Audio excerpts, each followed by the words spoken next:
Welcome to Barnstable Today. I'm Nick Cortez. Just a reminder that full-length meetings, special events, and every program we air on Channel 18 are available to watch online.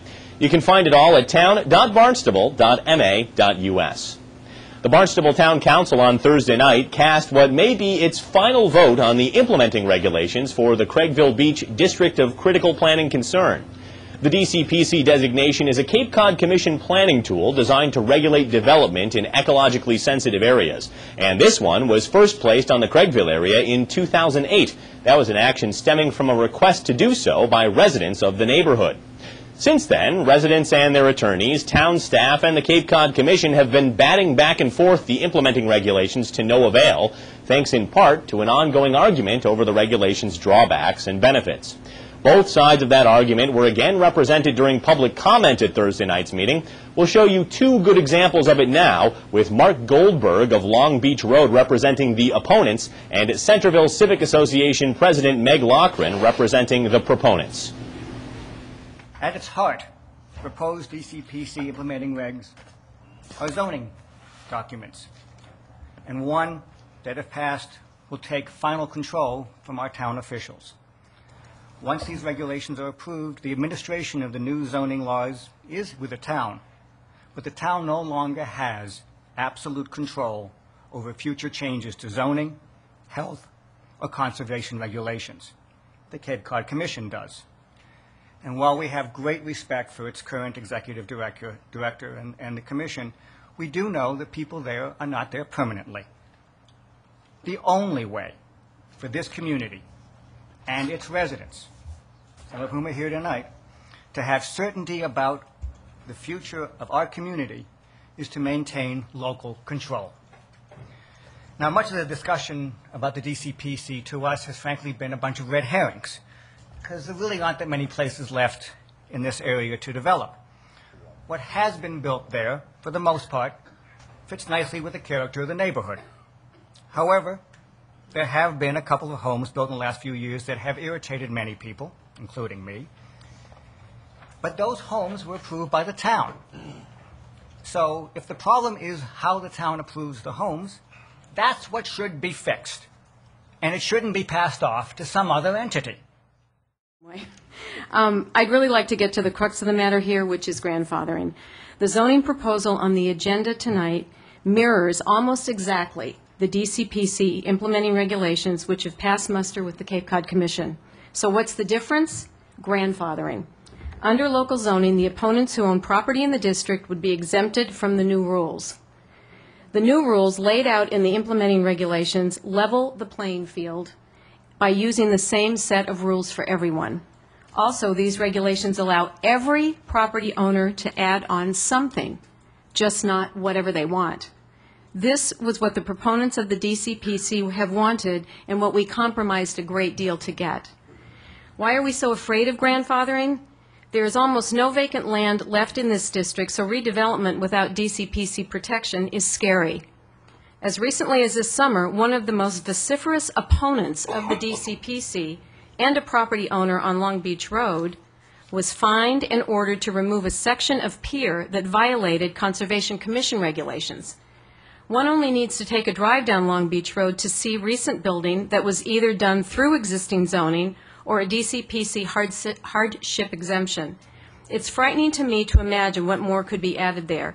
Should someone need zoning relief to enlarge, without the DCPC regs in place, they would be grandfathered from any new local zoning.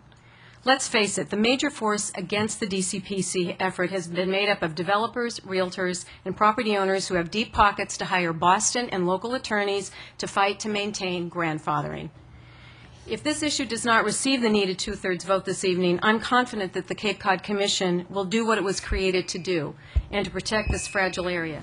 Later, during council discussion on the matter, Councilor Janet Jochum made a point that despite the opposition that's been heard throughout the DCPC process, she believes that the majority of people in town trust the intentions and the authority of the Cape Cod Commission and the DCPC tool. I want to remind people that the Cape Cod Commission was voted in by the majority of the residents of this town, and actually by all of the towns on the Cape, and adopted by the legislature. This is what our voters want, and throughout this whole process, I've tried to represent the majority of the people who've come to us through the Centerville Civic Association asking for these changes.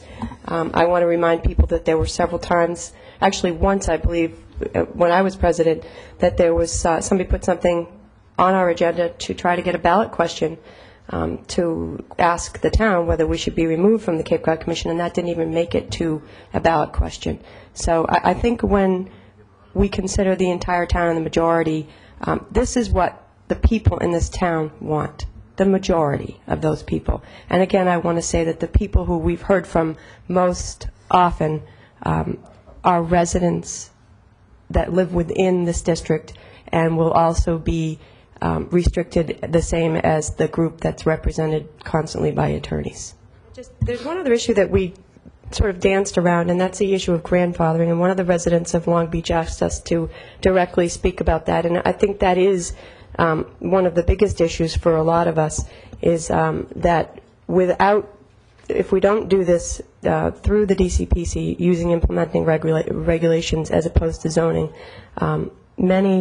there's a debate and there's still questions, but we'd be subject to litigation regarding grandfathering, and that issue is clear under the DCPC and the implementing regs.